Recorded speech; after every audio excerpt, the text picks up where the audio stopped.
Hello everyone, welcome to Genius IAS. हम लोग जो करंट अफेयर कर रहे हैं उस करंट अफेयर जो मंथली करंट अफेयर बेसिकली हम कर रहे हैं, उस मंथली करंट अफेयर में हम मई 2023 के करंट अफेयर करेंगे इस वीडियो लेक्चर में। अब तक हम जैन से अप्रैल तक के करंट अफेयर कवर कर चुके हैं। बेसिकली हम लोग जो भी मंथली इंपॉर्टेंट करंट अफेयर है प्लस में उनसे रिलेटेड जो भी स्टैटिक फैक्ट है उनको कवर कर रहे हैं। स्टैटिक फैक्ट्स वो हैं, ये या तो वो एग्जाम में ऑलरेडी पूछे जा चुके हैं या उनके पूछे जाने की पॉसिबिलिटी ज़्यादा है बेस्ड अपॉन द प्रीवियस जो क्वेश्चन हैं उनके एक्सपीरियंस पे। तो स्टार्ट करते हैं मई 2023 का करंट अफेयर। पहली न्यूज जो हमारी है वो है बिग कैचअप से रिलेटेड। ये बिग कैचअप किसका इनिशिएटिव है, एक तो आपको ये ध्यान रखना है वर्ल्ड हेल्थ ऑर्गेनाइजेशन का इनिशिएटिव है ये। दूसरा आपको ये ध्यान रखना है इम्यूनाइजेशन से रिलेटेड है। तो दो चीज़ें आपको बिग कैचअप के बारे में ध्यान रखनी है, न्यूज में था। एक तो ये वर्ल्ड हेल्थ ऑर्गेनाइजेशन से रिलेटेड है, दूसरा इम्यूनाइजेशन से रिलेटेड है। अब इम्यूनाइजेशन से रिलेटेड इंडिया में कौन सा प्रोग्राम चल रहा है हमें वो भी पता होना चाहिए। इंडिया में एक प्रोग्राम होता है मिशन इंद्रधनुष। तो हमारा जो मिशन इंद्रधनुष प्रोग्राम है वो इम्यूनाइजेशन से रिलेटेड है, आपको ये ध्यान रखना है। और ये स्टार्ट हुआ था 2014 में, आपको ईयर भी ध्यान रखना है क्योंकि पूछ लिया जाता है कई बार कि मिशन इंद्रधनुष जो है वो कौन से ईयर में स्टार्ट हुआ। और इसमें हम अप टू 2 ईयर तक के बच्चे को जो है चाइल्ड जो है उसको कवर करते हैं इम्यूनाइजेशन के लिए। बेसिकली इंडिया में इम्यूनाइजेशन स्टार्ट हुआ था 1978 में, पहली बार इम्यूनाइजेशन स्टार्ट हुआ था इंडिया में। देन 1985 में यूनिवर्सल इम्यूनाइजेशन प्रोग्राम स्टार्ट हुआ इंडिया में और 12 वैक्सीन के साथ उस प्रोग्राम को स्टार्ट किया गया था। ठीक है, वैक्सीन अलग अलग वैक्सीन दी जाती हैं अलग अलग डिजीज़ के लिए जो छोटे बच्चे होते हैं उनको। तो 2 साल तक के बच्चे को हम कवर करते हैं। ठीक है, तो आपको इंडिया के इम्यूनाइजेशन प्रोग्राम के बारे में और बिग कैचअप के बारे में ये इन्फॉर्मेशन होनी चाहिए, ये न्यूज़ में था। नेक्स्ट न्यूज़ पे चलते हैं। नेक्स्ट न्यूज हमारा एयर पोल्यूशन टॉलरेंस इंडेक्स से रिलेटेड है। जनरली हम जब भी किसी इंडेक्स को या रिपोर्ट को कवर करते हैं तो हम ये देखते हैं कि वो रिपोर्ट या इंडेक्स किसने दिया था, लेकिन यहाँ पे हम ये देखेंगे ये इंडेक्स है क्या, इसकी डेफिनेशन देखेंगे। It is a tool use to assess the tolerance capacity of a crop और a tree species against the air pollution. तो एयर पोल्यूशन के अगेंस्ट में कितनी टॉलरेंस कैपेसिटी है किसी भी क्रॉप या ट्री में, उसके लिए यूज किया जाता है। जनरली अभी इंडिया में एक स्टडी हुई थी जिसमें कुछ एंडेमिक क्रॉप्स और ट्रीज ऐसे हैं, एंडेमिक का मतलब होता है जो किसी एक पर्टिकुलर एरिया में ही होते हैं, कि इंडिया में कुछ ऐसे एंडेमिक ट्रीज और क्रॉप मिले थे जिनका एपीटीआई जो है air pollution tolerance index basically वो बहुत हाई था, तो इसलिए ये न्यूज में था। नेक्स्ट न्यूज पे चलते हैं। नेक्स्ट न्यूज हमारी ब्लू होल से रिलेटेड है। एक तो हमने ब्लैक होल सुने हैं। ब्लैक होल्स जो है वो तो हमारे ओजोन लेयर में होते हैं, O3 लेयर जो हमारा ओजोन लेयर उसके अंदर होते हैं ब्लैक होल। ठीक है, ब्लू होल्स हमें ओशियंस में मिलते हैं। वो क्या है, blue holes are the large under sea vertical caves और सिंक होल्स, उनको हम ब्लू होल्स बोलते हैं। तो अभी recently second deepest blue hole मिला है, कहाँ पे डिस्कवर हुआ है, युक्टन पेनिनसुला है। तो आपको ये ध्यान रखना है कि युक्टन पेनिनसुला मैक्सिको में है, एक तो यही इंपॉर्टेंट हो गया हमारे लिए। दूसरा हमें वहाँ पे क्या मिला है, सेकंड डीपेस्ट ब्लू होल मिला है। तो लार्जेस्ट डीपेस्ट ब्लू होल कहाँ पे है, उसका नाम है ड्रैगन होल और वो है साउथ चाइना सी में। ठीक है, तो ये ब्लू होल्स के बारे में आपको largest blue hole, second largest कौन सा है, ठीक है, और ब्लू होल्स क्या होते हैं, ये 3 चीजें आपको ध्यान रखनी है। नेक्स्ट न्यूज पे चलते हैं। नेक्स्ट न्यूज हमारी रिलेटेड है T14 आर्मटा बैटल टैंक से। तो आपसे एग्जामिनर सिंपल यही पूछेगा कि T14 आर्मटा बैटल टैंक जो है किस कंट्री ने डेवलप किए हैं, तो रसिया ने इनको डेवलप किया है। रसिया जो है एक ऐसी कंट्री है जो एशिया कॉन्टिनेंट में भी है और यूरोप कॉन्टिनेंट में भी है, 2 कॉन्टिनेंट में है। ठीक है, और एशिया और रसिया में एक लेक हमने कवर की थी, लेक बैकाल, जो कि डीपेस्ट लेक है वर्ल्ड की, deepest lake of the world, ये भी आपको ध्यान रखना है। और एरिया वाइज जो है लार्जेस्ट कंट्री है वर्ल्ड की रसिया, ये भी आपको ध्यान रखना है। इंडिया जो है वो 7th लार्जेस्ट कंट्री है वर्ल्ड की। ठीक है, तो रसिया से लेके और इंडिया तक की जो भी कंट्रीज हैं उन सब की सीक्वेंस आपको पता होनी चाहिए, ये आपका होमवर्क है। ये आपको खुद करना है कि कौन से 6 कंट्रीज हैं जो इंडिया से पहले लार्जेस्ट है एरिया वाइज। लार्जेस्ट मैंने बता दिया है, रसिया है। नेक्स्ट न्यूज पे चलते हैं। नेक्स्ट न्यूज हमारी इंटरनेशनल फाइनेंस रिपोर्टिंग स्टैंडर्ड से है। IFRC 17 international financial reporting standards हैं। ये कौन इशू करता है, इनको ये पता होना चाहिए। इंटरनेशनल अकाउंटिंग स्टैंडर्ड बोर्ड इनको इशू करता है। ठीक है, 2017 में ये इशू किए गए थे। ठीक है, अभी हर बार अलग अलग IFSR इशू किए जाते हैं, IFSR 1 2 3 ऐसे करके। ठीक है, तो इससे पहले तक जो हम यूज कर रहे थे वो IFSR 4 थे, अभी डायरेक्टली हम स्विच करेंगे IFSR 17 पे। ठीक है, ये जनवरी 1 2023 से इफेक्टिव हो गए हैं, ये आपको ध्यान रखना है। कौन से, IFSR 17 कौन देता है वो ध्यान रखना है। और 4 तक कंटिन्यू थे, उसके बाद डायरेक्टली 17 दिए गए हैं। तो ये इन्फॉर्मेशन आपको IFSR के बारे में ध्यान रखनी है। नेक्स्ट न्यूज पे चलते हैं। नेक्स्ट न्यूज हमारी स्लैगमाइट से रिलेटेड है। स्लैगमाइट्स क्या होते हैं, amount of mineral sediment that form upwards as a result of water dripping on to the cave floor. जैसे ये कोई केव है, लेट्स सपोज, ठीक है, इस केव के ऊपर से अगर यहाँ पे कुछ क्रैक है और ऊपर से फ्लोर पे कोई मिनरल गिर रहा है तो उसकी वजह से ऐसे लाइनिंग बन जाती है, वो मिनरल डिपॉजिट हो जाता है। जैसे हमने कई बार देखा होगा कि बर्फ ऐसे होती है कि ऐसे आपको बर्फ का स्ट्रक्चर दिखाई देता है कि थोड़ा थोड़ा पानी नीचे आता रहता है और वो जमता रहता है और बर्फ का ऐसा एक स्ट्रक्चर बन जाता है जो आगे से काफ़ी शार्प होता है। तो ऐसे ही कुछ स्ट्रक्चर होते हैं स्लैगमाइट्स। उसकी हेल्प से क्या हुआ है अभी, उत्तराखंड के पिथौरागढ़ डिस्ट्रिक्ट में इस बात को रिवील किया गया है कि इनकी हेल्प से, स्टैगमाइट्स की हेल्प से, कि 3 ड्रोट आए थे जो हमारी इंडस वैली सिविलाइजेशन थी उसमें 3 ड्रोट आए थे 4200 साल पहले, लास्टिंग फॉर 20 to 90 ईयर्स, जो 20 से 90 साल तक चले, जिसकी वजह से ये माना जा रहा है डिस्ट्रक्शन हुआ था हड़प्पा, राखीगढ़ी और धोलावीरा। ये तीनों की तीनों इंडस वैली सिविलाइजेशन की साइट्स हैं। इंडस वैली सिविलाइजेशन आप एंशिएंट हिस्ट्री में पढ़ते हैं, तो इंडस वैली सिविलाइजेशन की पहली साइट जो थी, फर्स्ट साइट, वो थी हड़प्पा। इसकी वजह से हम इसको हड़प्पा सिविलाइजेशन भी बोलते हैं। राखीगढ़ी जो है वो हिसार में है, हरियाणा में, और ये लार्जेस्ट साइट है, largest IVC site, Indus valley civilization की लार्जेस्ट साइट है। धोलावीरा जो है वो गुजरात में है, और धोलावीरा में एक स्टेडियम मिला था पुराने टाइम का, ये आपको ध्यान रखना है, और वाटर बॉडीज़ के लिए काफ़ी फेमस था, पुराने टाइम की वाटर बॉडीज़ मिली है धोलावीरा में। तो ये फैक्ट सारे एग्जाम्स में पूछे जा चुके हैं कि राखीगढ़ी लार्जेस्ट साइट है, हड़प्पा पहली साइट थी, इसलिए इंडस वैली सिविलाइजेशन को हम हड़प्पा सिविलाइजेशन भी बोलते हैं। धोलावीरा गुजरात में है, वहाँ पे एक स्टेडियम मिला था और कुछ वाटर बॉडीज़ मिली थी। नेक्स्ट न्यूज़ पे चलते हैं। नेक्स्ट न्यूज़ में है अंजी ब्रिज, काफ़ी इंपॉर्टेंट है अंजी bridge. India's first cable stayed rail bridge है, केबल स्टेड रेल ब्रिज बनने वाला इंडिया का पहला ब्रिज है अंजी ब्रिज, ये आपको ध्यान रखना है, ठीक है। बारामूला को कुछ ये उदयमपुर को बारामूला तक कनेक्ट करेगा श्रीनगर के थ्रू, ठीक है। रूट नहीं ना भी जाने तो कोई दिक्कत नहीं, लेकिन आपको ध्यान रखना है कि अंजी ब्रिज जो है India first cable stayed rail bridge है। अब बात रेलवे की हो रही है, तो हम ये भी देख लें कि जो इंडियन रेलवे है उसका जो टोटल नेटवर्क है वो 4th लार्जेस्ट है वर्ल्ड में। तो इंडिया से पहले 3 कंट्री जिनका रेलवे नेटवर्क इंडिया से बड़ा है वो है USA has the largest railway network in the world, after that is China, after that is Russia, and after Russia is India. तो India has the 4th largest railway network, एक तो आपको ये ध्यान रखना है। दूसरा आपको ध्यान रखना है कि हमारे रेलवेज को अलग अलग 19 जोन्स में डिवाइड किया गया है, तो टोटल 19 जोन है इंडियन रेलवे में। जो पहली रेलवे चली थी, फर्स्ट रेल लाइन इंडिया में, पहली रेल लाइन वो बिछाई गई थी मुंबई से थाने तक, मुंबई से थाने तक, ये दोनों ही महाराष्ट्र में है, मुंबई भी और थाने भी, ठीक है। ये रेल लाइन जो थी 32 किलोमीटर की थी, इसकी लेंथ भी आपको ध्यान रखनी है। और इसको जब जिसको बिछाया गया था उस वक्त इंडिया में ब्रिटिशर्स का रूल था, तो इंडिया में गवर्नर जनरल होते थे ब्रिटिशर्स की तरफ से, तो उस टाइम पे जो गवर्नर जनरल थे उनका नाम था लॉर्ड डलहौजी। लॉर्ड डलहौजी काफ़ी इंपॉर्टेंट फिगर है मॉडर्न इंडियन हिस्ट्री में, ठीक है। लॉर्ड डलहौजी को बोला जाता है maker of modern India, maker of modern India भी इनको बोला जाता है, मॉडर्न इंडिया, ये भी फैक्ट आपको ध्यान रखना है, ठीक है। दूसरा, लॉर्ड डलहौजी के बारे में एक चीज़ आपको और भी ध्यान रखना है, इन्होंने एक डॉक्ट्रिन दिया था, डॉक्ट्राइन ऑफ लैप्स, ठीक है। तो ये डॉक्ट्राइन ऑफ लैप्स क्या होता है, तो हम मॉडर्न हिस्ट्री में कवर करेंगे, लेकिन ये रेलवे लाइन से रिलेटेड ये फैक्ट आपको ध्यान रखना है। और ये भी ध्यान रखना है कि ये रेलवे लाइन जो है 1853 में स्टार्ट हुई थी, ठीक है। तो ये हमने रेलवेज के बारे में कुछ स्टैटिक और करंट इन्फॉर्मेशन देखी। नेक्स्ट न्यूज़ में चलते हैं। नेक्स्ट न्यूज़ में एक मिलेट एक्सपीरियंस सेंटर बनाया गया है आईएनए न्यू दिल्ली में, तो आपको ये ध्यान रखना है कि मिलेट एक्सपीरियंस सेंटर कहाँ पे बनाया गया है।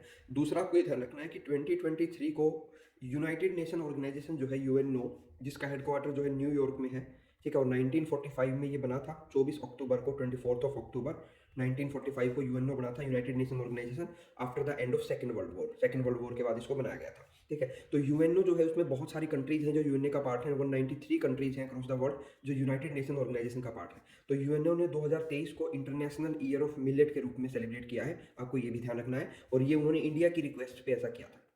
तो 2023 को इंटरनेशनल ईयर ऑफ मिलेट्स हम लोगों ने सेलिब्रेट किया, और ये यूएनओ ने डिसाइड किया था कि ऐसा किया जाएगा, ठीक है। तो ये हमने जाना मिलेट एक्सपीरियंस सेंटर के बारे में जो अभी न्यूज़ में था। बाकी किस मिनिस्ट्री ने दिया है या कौन सी ऑर्गेनाइजेशन ने इसको लॉन्च किया, तो ये खास इंपॉर्टेंट नहीं है। ऐसा इंपॉर्टेंट ज़्यादा ये है कि 2023 को ईयर ऑफ मिलेट्स के रूप में बनाया गया है। और 2-3 स्कीम भी हमने मिलेट्स से रिलेटेड कवर की है, वो भी आपको ध्यान रखनी है पहले के करंट अफेयर्स में।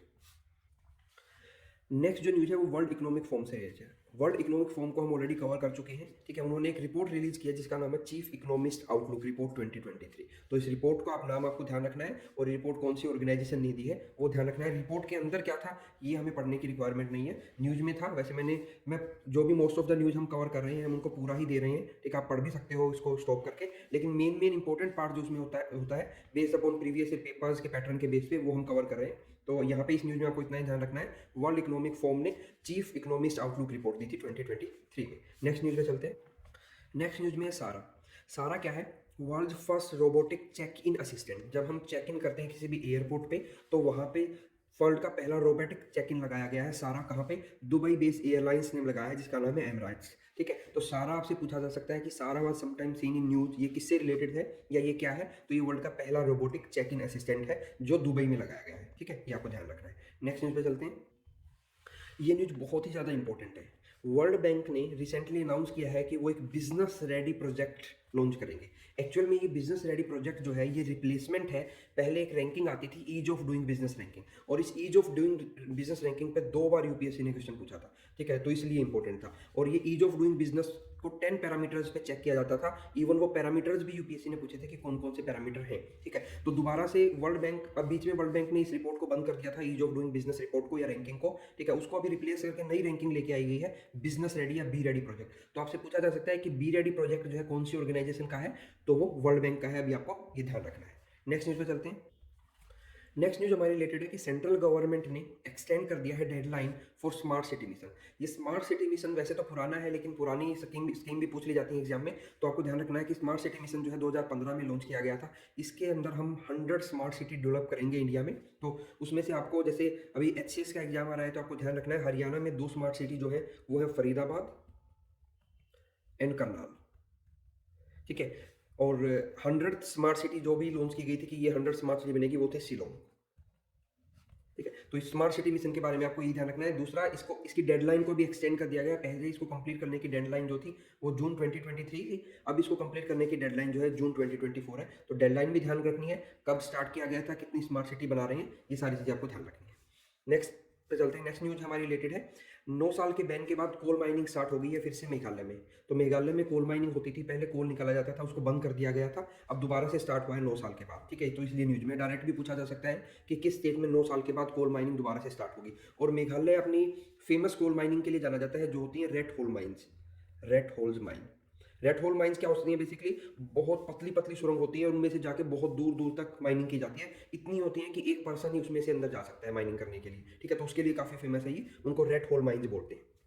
अब जो मेघालय के सीएम है कोनराड के संगमा, तो कोनराड के संगमा की जो पार्टी है उसका नाम है एनपीपी, नेशनल्स पीपल पार्टी, ठीक है। तो नेशनल पीपल पार्टी जो है भारत में 8th नेशनल पार्टी जो बनी थी इंडिया में, वो थी एनपीपी। तो अब ये नेशनल पार्टी क्या होती है और कौन सी दूसरी 7 नेशनल पार्टी है, वो आपको खुद देखनी है कि कौन सी 7 नेशनल पार्टी और हैं।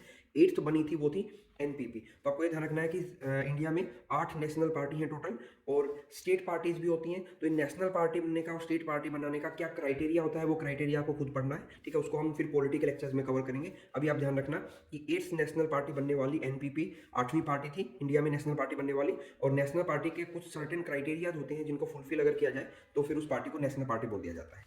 नेक्स्ट न्यूज पे चलते हैं।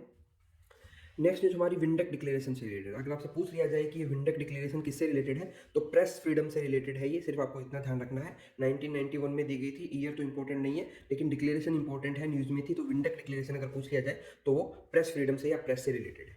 नेक्स्ट न्यूज पे चलते हैं। नेक्स्ट न्यूज है हमारी वर्ल्ड प्रेस फ्रीडम इंडेक्स से। वर्ल्ड प्रेस फ्रीडम इंडेक्स को कौन देता है, उसको देता है reporters without border. Reporters without border नाम की एक ऑर्गेनाइजेशन है जो वर्ल्ड प्रेस फ्रीडम जो है उसको देती है। हालांकि रैंक तो नहीं पूछी जाएगी इंडिया की, क्योंकि हमारी रैंक जो है वो बहुत खराब है, तो इसलिए रैंक तो पूछे जाने की पॉसिबिलिटी नहीं है एग्जाम में। सिर्फ आपसे ये पूछा जा सकता है कि वर्ल्ड प्रेस फ्रीडम इंडेक्स कौन देता है। वर्ल्ड प्रेस फ्रीडम इंडेक्स देता है रिपोर्टर्स विदाउट बॉर्डर नाम की एक ऑर्गेनाइजेशन, ठीक है। 2023 में इंडिया का रैंक वैसे 161 है out of 180 countries. Next news हमारी है उपज फेस्टिवल से। उपज क्या है, ये festival of innovation in arts, ठीक है। तो ये आपको ध्यान होना चाहिए कि अगर आपसे डायरेक्ट पूछ लिया जाए कि उपज क्या है, उपज एक फेस्टिवल है ऑफ इनोवेशन इन आर्ट्स, जिसको वर्ल्ड इंटेलेक्चुअल प्रॉपर्टी डे के दिन लॉन्च किया गया है। ये तो नहीं पूछेगा खास खैर एग्जामिनर कि कब लॉन्च किया गया है, जैसे आपको इतना पता होना चाहिए कि उपज है क्या। नेक्स्ट न्यूज पे चलते हैं। नेक्स्ट न्यूज रिलेटेड है फेक न्यूज लॉ से, और इसको बोला गया है बिल 2630। तो फेक न्यूज लॉ और बिल 2630, ज़्यादा इंपॉर्टेंट ये है कि बिल 2630 किस कंट्री का है, तो ये ब्राज़ील का है, आपको ये ध्यान रखना है। नेक्स्ट न्यूज है, नेक्स्ट न्यूज हमारी रिलेटेड है कैस्नोर फॉरेस्ट डिजीज से। जो कैस्नोर फॉरेस्ट डिजीज है ये एक टिक द्वारा सेपरेट की जाती है। टिक का नाम है हीमाफिलिस सिपिंगरा, ठीक है। हालांकि टिक का नाम तो नहीं पूछा जाएगा, सिर्फ आपको इतना ध्यान रखना है कि कैस्नोर अगर पूछ लिया जाए कि कैस्नोर फॉरेस्ट डिजीज क्या है, तो ये इन्फेक्शन है जो एक टिक के द्वारा फैलाया जाता है। दूसरा आपसे ये पूछ सकता है कि कैस्नोर फॉरेस्ट कहाँ पे है, तो कैस्नोर फॉरेस्ट जो है वेस्टर्न घाट में है, और वेस्टर्न घाट पे ऑलरेडी यूपीएससी क्वेश्चन पूछ चुका है। उन्हें पूछा था कि वेस्टर्न घाट कौन कौन से स्टेट के अंदर है इंडिया के, तो वेस्टर्न घाट स्टार्ट होता है हमारा गुजरात से, देन उसके बाद महाराष्ट्र, देन उसके बाद गोवा, देन उसके बाद कर्नाटका, देन उसके बाद केरला, देन उसके बाद तमिलनाडु। तो टोटल ये 6 स्टेट है जहाँ पे होके वेस्टर्न घाट जाता है। यूपीएससी की स्टेटमेंट ये थी कि western Ghat lies in 5 states, तो स्टेटमेंट रॉन्ग थी, वेस्टर्न घाट हमारे 6 स्टेट्स के अंदर है। नेक्स्ट न्यूज पे चलते हैं। नेक्स्ट न्यूज रिलेटेड है डेनिसोवा केव से। ये प्री हिस्टोरिक टाइम की केव्स हैं, तो आपसे डायरेक्ट पूछा जा सकता है कि डेनिसोवा केव्स कहाँ पे मिले हैं। तो ये अल्टाई माउंटेन्स में मिले हैं, और अल्टाई माउंटेन जो है सर्बिया में है, और सर्बिया रसिया के अंदर है। तो आपको डेनिसोवा केव्स ध्यान रखने हैं कि सर्बिया में मिले हैं, रसिया में, और कौन से माउंटेन में मिले हैं, अल्टाई माउंटेन्स में मिले हैं। और अल्टाई माउंटेन्स भी डायरेक्ट पूछा जा सकता है आपसे कि कहाँ पे है, तो वो सर्बिया या रसिया में है। नेक्स्ट न्यूज हमारी रिलेटेड है TU-160 स्ट्रेटेजिक बॉम्बर से रिलेटेड। ये TU-160 स्ट्रेटेजिक बॉम्बर जो है इनको डिप्लॉयड किया गया है अभी यूक्रेन में रसिया के द्वारा। जैसा कि आपको पता है कि रसिया और यूक्रेन के बीच में एक वॉर है जो ऑनगोइंग है। तो it is the world's largest bomber known as Blackjack in NATO country में इस TU-160 स्ट्रेटेजिक बॉम्बर्स को ब्लैक जैक के नाम से जाना जा सकता है। तो आपसे ये पूछा जा सकता है एग्जाम में कि Blackjack was sometime in news, ये क्या है, ठीक है। तो ये स्ट्रेटेजिक बॉम्बर है, और TU-160 के बारे में पूछा जा सकता है, और ये किसके हैं, रसिया के हैं। नेक्स्ट न्यूज पे चलते हैं।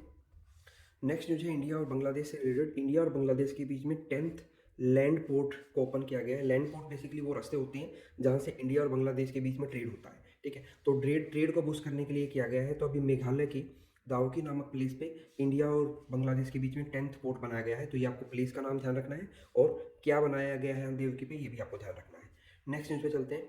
नेक्स्ट न्यूज़ है हमारी मशीन कैन सी 2023 समिट। ये समिट जो हुई है यूएई में हुई है, ये आपको ध्यान रखना है। तो डायरेक्ट पूछा जा सकता है कि मशीन कैन सी 2023 समिट कहाँ पे हुई है, तो आपको ध्यान रखना है यूएई में हुई है। नेक्स्ट न्यूज़ है हमारी गैलापागोस आइलैंड से रिलेटेड। गैलापागोस आइलैंड पे ऑलरेडी यूपीएससी क्वेश्चन पूछ चुका है, तो इंपॉर्टेंट हो जाते हैं। गैलापागोस आइलैंड्स जो है वो इक्वाडोर के हैं, और इक्वाडोर जो है साउथ अमेरिकन कॉन्टिनेंट की एक कंट्री है, ठीक है। तो ये इन्फॉर्मेशन आपको इसके बारे में ध्यान रखनी है। जो इक्वाडोर की कैपिटल है उसका नाम है क्यूटो, ठीक है। ये एक यूनेस्को वर्ल्ड हेरिटेज साइट भी है गैलापागोस आइलैंड, तो ये भी ध्यान रखना है। और यहाँ पे जेंट टोर्टोइज मिलते हैं, वो भी आपको ध्यान रखना है। नेक्स्ट है Bangkok based UN economic and social commission है फॉर एशिया, जिसको ईसेप भी बोलते हैं हम। इन्होंने एक रिपोर्ट दी है जिसका नाम है रेस टू नेट जीरो। तो रेस टू नेट जीरो आपसे पूछा जा सकता है कि ये रिपोर्ट किसने दी है, तो यूएन ईसेप ने दिया है इसको। दूसरा चीज़ बैंकॉक से रिलेटेड आप ये भी ध्यान रख सकते हो, बैंकॉक थाईलैंड की कैपिटल है एक तो, और बैंकॉक डिक्लेरेशन से बनाया गया था आसियान को, ये आपको ध्यान रखना है। आसियान हम ऑलरेडी कवर कर चुके हैं, टोटल 11 कंट्रीज हैं आसियान के अंदर, ये हम पहले कवर कर चुके हैं।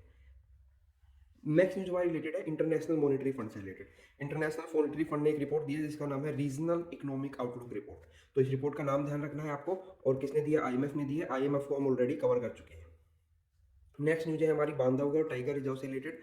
बांधवगढ़ टाइगर रिजर्व जो है वो MP में है, एक चीज़ तो आपको ये ध्यान रखनी है। दूसरा, ऐसे ही एक सिमिलर से नाम वाला बांदीपुर टाइगर रिजर्व है। बांदीपुर टाइगर रिजर्व जो है वो कर्नाटका में है। तो बांदीपुर टाइगर रिजर्व पूछ लिया जाए तो कर्नाटका में है। बांधवगढ़ टाइगर रिजर्व अगर पूछ लिया जाए तो वो मध्य प्रदेश में है। एक आपको ये भी ध्यान रखना है कि कान्हा नेशनल पार्क भी मध्य प्रदेश में है, और पन्ना टाइगर रिजर्व का भी ध्यान रखना है आपको। पन्ना टाइगर रिजर्व जो है वो भी मध्य प्रदेश में है। नेक्स्ट न्यूज पे चलते हैं। नेक्स्ट न्यूज हमारी रिलेटेड है सिद्धेश्वरा टेम्पल से रिलेटेड। सिद्धेश्वरा टेम्पल जो है ये 7th सेंचुरी में बनाया गया था। एक तो आपको ये ध्यान रखना है कहाँ पे है, प्लेस ध्यान रखना है, हेमावती में, आंध्र प्रदेश के अंदर है ये। किसने इसको बिल्ड किया था, तो नोलाम्बा रूलर्स थे, और वो पलवाज के अंडर में रूल करते थे। पलवाज भी एक रूलर्स थे जो साउथ में रूल करते थे, ठीक है। तो ये सिद्धेश्वरा टेम्पल के बारे में इंफॉर्मेशन आपको ध्यान रखनी है। नेक्स्ट न्यूज है हमारी सत्यभीमा दास बीजू से रिलेटेड। ये सत्यभीमा दास बीजू कौन है, इनको नॉर्मली फ्रॉगमैन ऑफ इंडिया बोला जाता है। तो यही एक स्टैटिक इन्फॉर्मेशन है जो आपको ध्यान रखनी है कि अगर आपसे पूछ लिया जाए कि किसको फ्रॉगमैन ऑफ इंडिया बोला जाता है, ये स्टेटमेंट देते हैं कि इनको फ्रॉगमैन ऑफ इंडिया बोला जाता है, तो ये सही स्टेटमेंट है। इनको अभी एक अवार्ड मिला है, तो अवार्ड तो हमें नहीं ध्यान रखना, लेकिन वो अवार्ड में एक नाम आया रेड क्लिफ। तो रेड क्लिफ लाइन आपको ध्यान रखनी है। रेड क्लिफ लाइन जो है वो इंडिया और पाकिस्तान के बीच में है। इंडिया एंड पाकिस्तान के बीच में रेड क्लिफ लाइन है, हमारे नॉर्थ वेस्टर्न फ्रंटियर की तरफ ये लाइन है, ये आपको ध्यान रखना है। नेक्स्ट चलते हैं। नेक्स्ट हमारा है स्टार लेबलिंग प्रोग्राम। जो स्टार लेबलिंग प्रोग्राम है ये किसका है, ये आपको ध्यान रखना है, ब्यूरो ऑफ एनर्जी एफिशिएंसी का है। ब्यूरो ऑफ एनर्जी एफिशिएंसी को हम ऑलरेडी कवर कर चुके हैं, ये मिनिस्ट्री ऑफ पावर के अंडर में आता है। जब मैं ये बोल रहा हूँ हम ऑलरेडी कवर कर चुके हैं, तो मतलब वो चीज़ हम जनवरी से अप्रैल के करंट अफेयर में सारी कवर कर चुके हैं डिटेल में। तो अभी आपको ध्यान रखना है स्टार लेबलिंग प्रोग्राम किसका है, ब्यूरो ऑफ एनर्जी एफिशिएंसी का है। नेक्स्ट न्यूज जो है वो IOC से रिलेटेड है, इंडियन ओशियन कॉन्फ्रेंस। ये IOC इंडियन ओशियन कॉन्फ्रेंस 2016 में स्टार्ट होती है और हर साल होती है। अब की बार जो IOC कॉन्फ्रेंस हुई है वो ढाका बांग्लादेश में हुई है, आपको ये ध्यान रखना है। नेक्स्ट है इंटरनल डिस्प्लेसमेंट मॉनिटरिंग सेंटर। ये इंटरनेशनल डिस्प्लेसमेंट मॉनिटरिंग सेंटर जो है इसने एक रिपोर्ट रिलीज की है अभी। रिपोर्ट का नाम है इंटरनल डिस्प्लेसमेंट। तो अभी कोरोना की वजह से जो इंटरनल डिस्प्लेसमेंट हुआ है तो उसको लेके, जो अभी पीछे हुआ था कोरोना की वजह से, तो उसको लेके काफ़ी न्यूज में है ये रिपोर्ट। तो आपको ध्यान रखना है, global report on international displacement किसने दिया है? इंटरनेशनल डिस्प्लेसमेंट मॉनिटरिंग सेंटर ने ये रिपोर्ट दी है। आपको ये ध्यान रखना है, इसके फैक्ट्स फिगर में जाने की रिक्वायरमेंट नहीं है। प्री पॉइंट ऑफ व्यू से अगर हम मेन की तरह प्रिपेयर करेंगे तो फिर हमें उसके अंदर भी जाके देखना पड़ेगा कि रिपोर्ट में क्या बोला गया है। नेक्स्ट है साइक्लोन मोचा। तो साइक्लोन हम ऑलरेडी कवर कर चुके हैं पिछले लेक्चर में। तो साइक्लोन मोचा कहाँ पे आया है आपको ध्यान रखना है, बे ऑफ बंगाल में आया है और इसको म्यांमार को हिट किया है। तो आपको ये इन्फॉर्मेशन ध्यान रखनी है। नेक्स्ट जो हमारी न्यूज है वो आरबीआई से रिलेटेड है। आरबीआई ने अनाउंस किया है 100 डेज 100 पेज कैंपेन। तो डायरेक्टली क्वेश्चन बन सकता है कि 100 डेज 100 पे कैंपेन किसका है? तो आरबीआई का है। एम क्या है इस प्रोग्राम का? क्योंकि अगर हमें इंटरनल फैक्ट्स को डिस्कस नहीं करना होता तो मैं ऑलरेडी बता देता हूँ, लेकिन इस न्यूज में हमें इंटरनल फैक्ट्स को भी डिस्कस करना है, इंपॉर्टेंट है। एम क्या है? To trace and settle up to 100 unclaimed deposit of every bank in every district of the country within 100 days. अब अनक्लेम्ड डिपॉजिट्स क्या है ये भी हमें ध्यान रखना है। Is one which does not see any activity like the infusion of fund और विड्रॉल। मतलब एक कोई भी ऐसा अकाउंट जहाँ पे ना कोई फंड डाले गए हैं ना निकाले गए हैं पिछले 10 या उससे ज़्यादा साल में, तो उसको हम अनक्लेम डिपॉजिट बोलेंगे। तो ऐसे अनक्लेम डिपॉजिट को सेटल करने के लिए 100 डेज 100 पे कैंपेन चलाया है आरबीआई ने।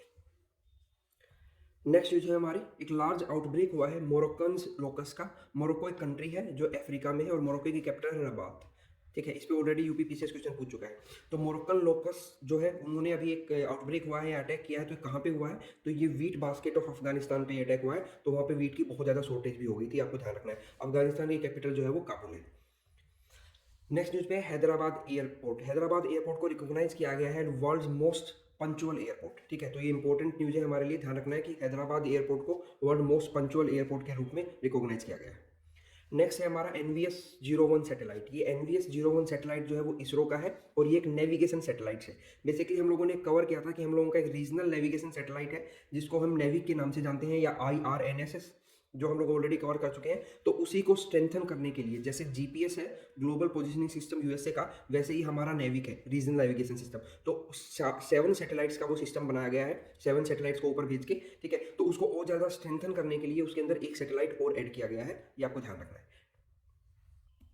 नेक्स्ट है ग्रेट ग्रैंडफादर। तो अगर आपसे पूछ लिया जाए कि ये ग्रेट ग्रैंडफादर क्या है, तो ये ओल्डेस्ट ट्री है वर्ल्ड का। ठीक है, अभी जो ओल्डेस्ट ट्री फिलहाल जो वर्ल्ड का है वो कैलिफोर्निया में है, लेकिन अभी चिली जो एक साउथ अमेरिका कंट्री है उन्होंने एक ये दावा किया है कि हमारे यहाँ पे 5000 से भी पुराना ट्री है। ठीक है, जिसको वो ग्रेट ग्रैंडफादर बोलते हैं। ठीक है, उनका मानना है और फिर उसको देखा गया जब कार्बन डेटिंग के द्वारा, तो 5484 ईयर ओल्ड वो ट्री निकला। तो अभी वर्ल्ड का जो ओल्डेस्ट ट्री है उसका नाम है ग्रेट ग्रैंडफादर, वो कहाँ पे है? चिले में। और चिले से रिलेटेड काफ़ी और भी इन्फॉर्मेशन हम कवर कर चुके हैं पहले के करंट अफेयर में।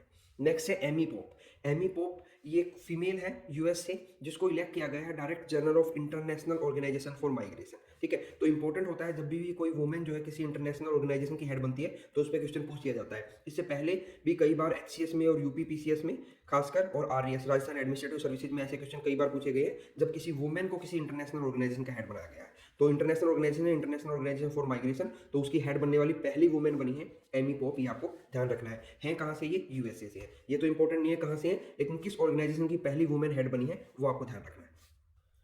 नेक्स्ट न्यूज है एक इनिशिएटिव के बारे में जिसको आईसीट के नाम से जानते हैं, initiative on critical and emerging technologies. तो डायरेक्टली पूछा जा सकता है कि ये इनिशिएटिव किन दो कंट्रीज के बीच में है, यूएसए और इंडिया के बीच में है। हालांकि नया नहीं है, पुराना है, लेकिन फिर भी आपको पता होना चाहिए कि ये जो इनिशिएटिव है iCET, initiative on critical and emerging technology, किन दो कंट्रीज के बीच में है।